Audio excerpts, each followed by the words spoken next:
planet Earth is home to some spectacular relics from bygone eras. Constructions that seem to defy the technological capabilities of the time. Either because they're too big, too heavy, or too complex. As such, some suggest the ancient builders of the Egyptian pyramids, the Nazca lines, and others were following an extraterrestrial instruction manual. Perhaps the hands that crafted these sites weren't really of this world. It's fun to think about whether aliens have visited Earth. After all, humans are on the threshold of expanding our reach in space, and places like Mars are in our sight. Exploring where our H-negative blood comes from has taken us on a wild ride, so far. Let's go further down the rabbit hole. Since ancient Egyptians had high levels of our H-negative blood, let's look at them next and their connections to the Sumerians, and there are a few. Egyptian pyramids and giants. Just outside Cairo, in Giza, is the most famous of Egypt's pyramids. Built more than 4,500 years ago, the pyramids at Giza are monumental tombs where ancient queens and pharaohs were buried. But how, exactly, did the Egyptians build these things?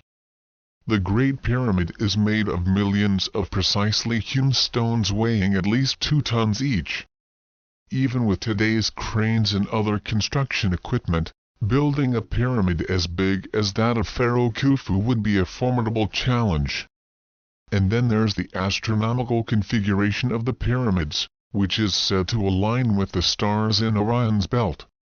As well, alien theorists often point to the fact that these 3 pyramids are in way better shape than others built centuries later, never mind the amount of work that has gone into preserving them over the past several centuries.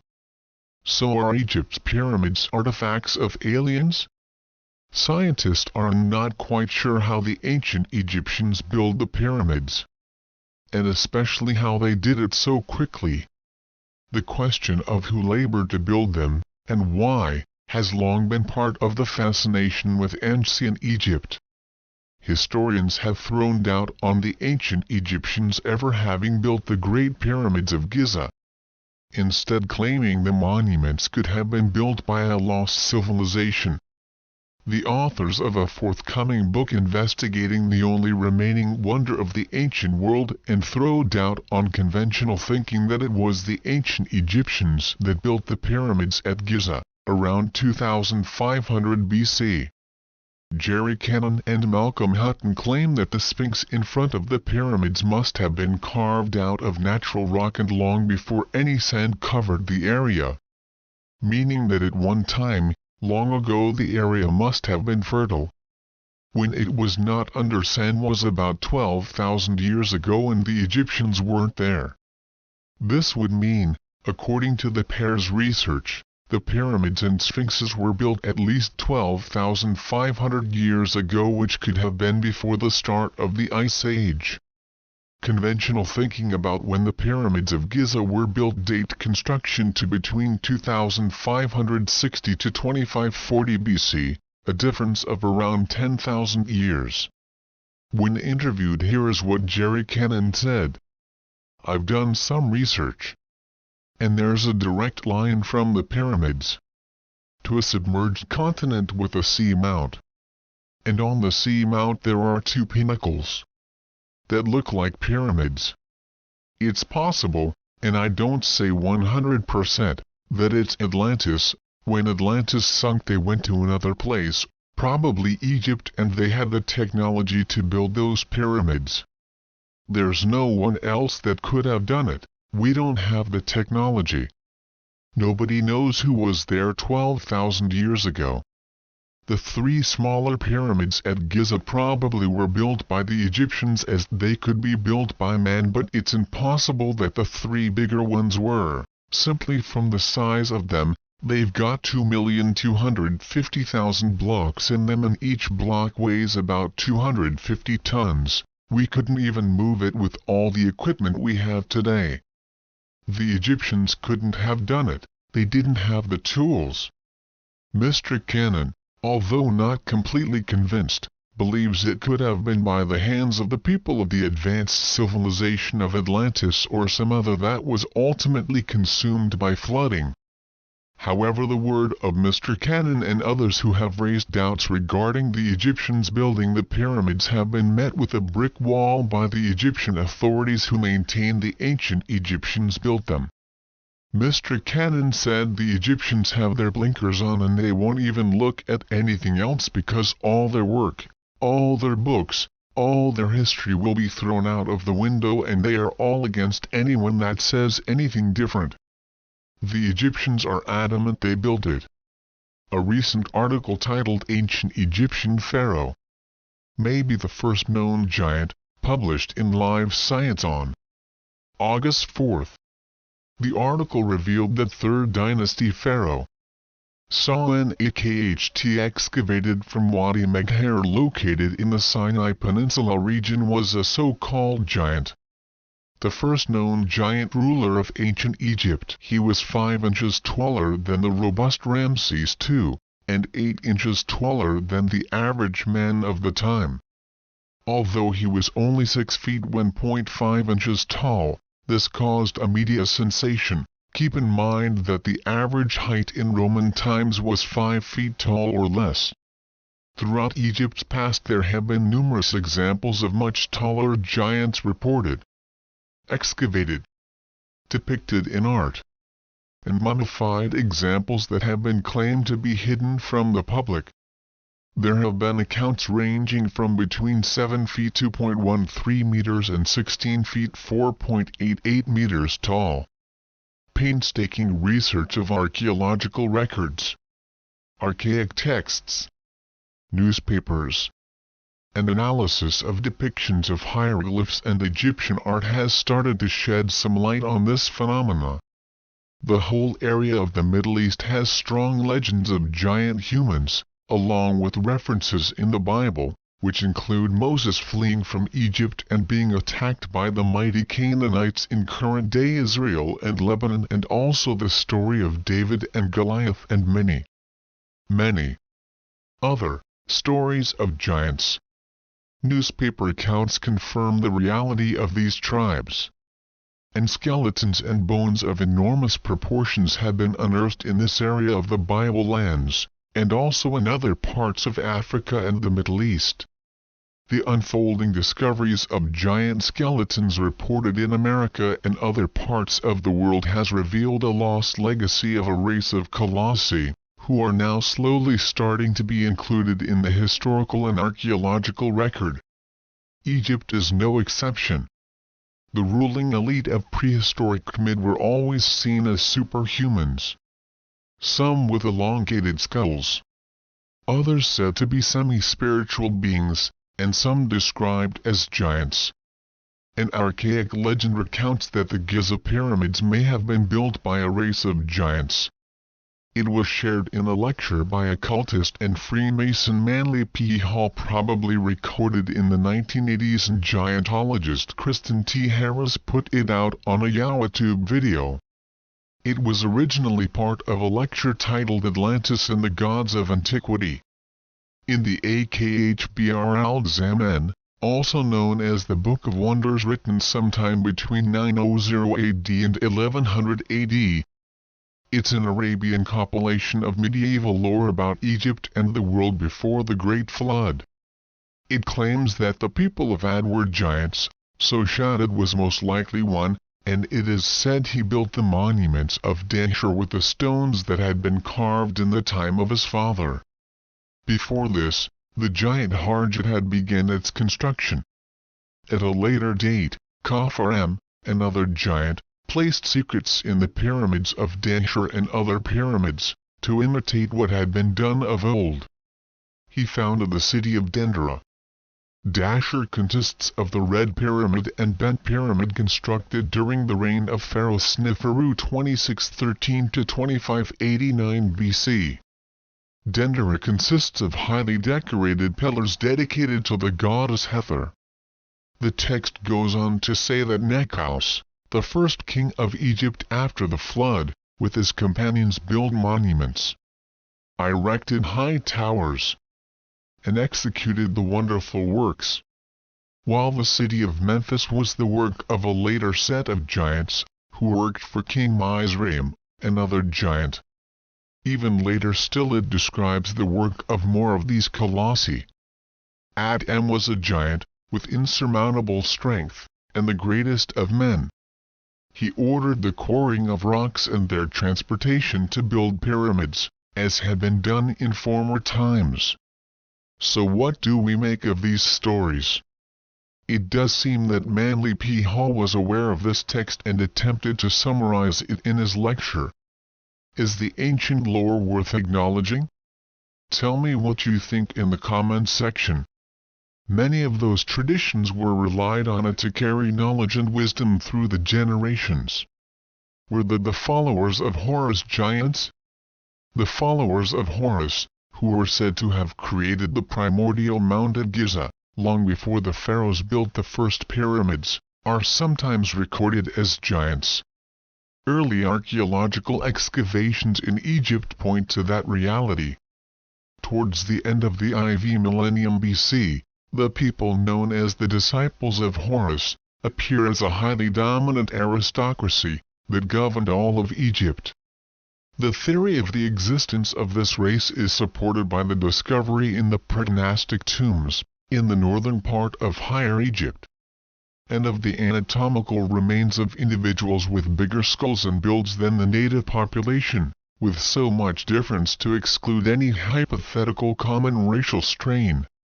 Professor Walter B. Emery (1903–1971) was the Egyptologist who excavated Saqqara in the 1930s and discovered prenastic remains there.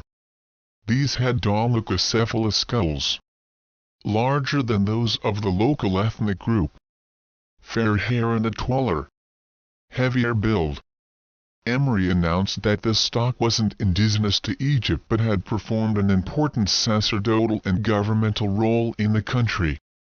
This group kept its distance from the common people, blending only with the aristocratic classes, and were thought to be part of the Shamsu Hor, the disciples or followers of Horus. Watchers and giants in the Book of Enoch might tell different story of pyramids. Biblical stories are often fantastical, unbelievable and sometimes confusing when it comes to interpreting their meaning. Of the apocryphal biblical texts, there are few more enigmatic and fascinating than the Book of Enoch. And in certain sects of Christianity these books are still part of the dominant biblical canon. But could clues from these texts provide evidence of a completely different story of our ancient ancestors? Namely one involving visits from an advanced extraterrestrial race? Tell me what you think in the comments section. When the Book of Enoch was found in the Dead Sea Scrolls, it became clear that it was a piece of literature that influenced biblical writers of the time, including those who wrote the New Testament. So why is the Book of Enoch not in the Bible?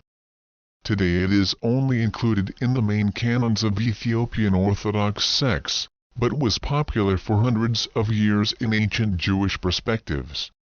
In fact, in understanding the Book of Enoch, some have pointed out that it was likely the inspiration for the Book of Genesis, due to a number of parallels between the two. Within the book, we find the story of Enoch, who was the father of Methuselah and grandfather of Noah.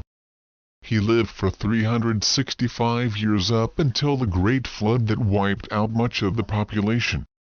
Enoch was taken away in a fiery chariot before the Great Floods by the Archangel Michael, who some have interpreted as being extraterrestrial. Could that fiery chariot actually have been a spacecraft powered by jet engine? The book that details the story of Enoch is extensive, with over 100 chapters dispersed throughout several books, detailing accounts of the Nephilim and the Watchers. These giants, known as the Nephilim, are also described in the Book of Genesis. The giants are said to have been the progeny of angels, known as the Watchers, and female humans.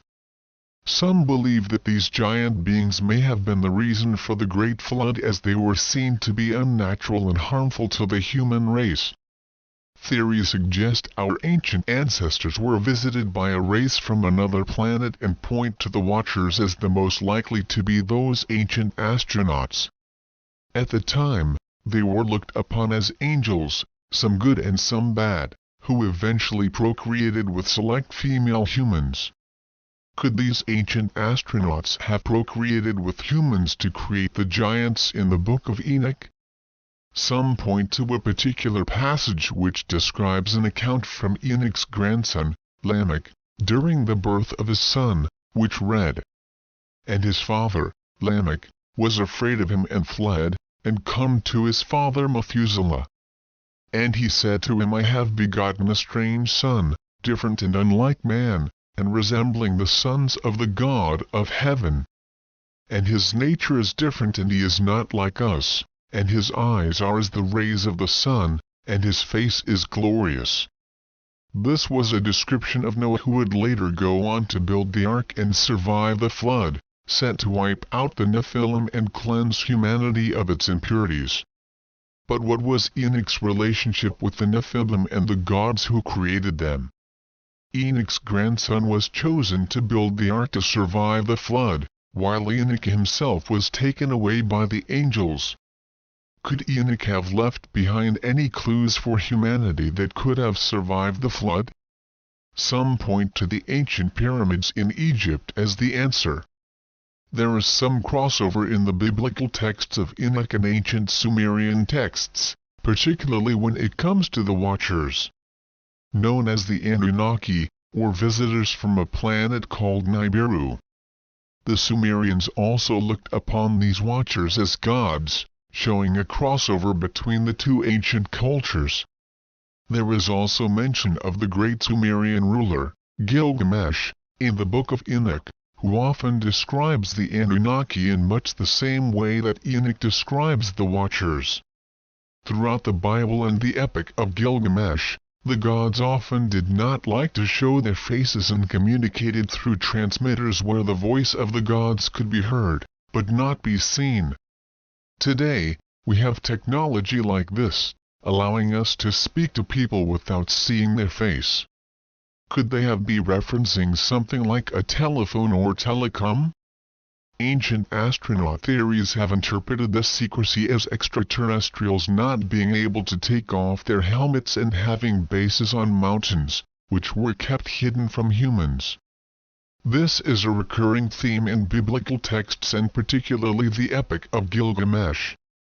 In fact, in the 7th tablet of the Epic of Gilgamesh, he describes being brought to a door that speaks like a living person. The ancient Sumerians also built pyramids of their own, called ziggurats. These ziggurats were places of protection during floods and were also topped with thrones for their gods. Eric von Däniken says he believes that the Egyptian pyramids could have also been built for a similar purpose, protecting something from the great flood of biblical texts like the Epic of Gilgamesh. Some believe there to be a lost 10th Sumerian tablet that details how the Anunnaki built the pyramids in Egypt, which could draw a definitive connection between these two advanced ancient civilizations and an advanced visitor race. Von Däniken looks to an account by an ancient Arabian historian named Al-Makrizi, who writes that the Great Pyramid was known to have been built by a king who lived before the Great Flood, named Sarid. King Sarid was more commonly known in Hebrew as Enoch. Von Däniken says he believes that, in preparation for the Great Flood, Enoch constructed the pyramids to protect biblical texts for future generations to discover. He says that the construction of the pyramids was thanks to the technology of the advanced beings whom Enoch was in contact with and whom he later left with. Whether one agrees with this theory or not, it is difficult to explain the level of precision to which the Great Pyramid of Giza was built, using the primitive means of the civilizations known at that time. To this day, new discoveries are being made within the pyramids, like underground tunnels, lakes, and never-before-seen sarcophagi. One of the more astounding engineering feats of the Great Pyramid can be found in the alignment of the tunnels leading to the chambers, with certain constellations. The three pyramids are thought to be representative of the three stars on Orion's belt. There are also shafts leading to the chambers in the pyramid, which align with Orion's belt on one side and the Sirius star system on the other. What was the significance of these star systems? From their prominence in the night sky? Could these have been the star systems where the extraterrestrial visitors originated from? Similar to the story of Sirius star aliens by the Dogon tribe of Africa, and where Enoch was taken to before the Great Flood. We may never know. Dr. Svetlana Baladanova made a shocking find while examining the mummy of a member of the ancient Egyptian elite. Dr. Baladanova found traces of nicotine and cocaine. The question soon arose: how did Lady Hunetani have access to elements from tobacco and coca plants about 3,000 years ago? In the next episode we will look at the South American connection and the possible pre-flood unknown worldwide civilization.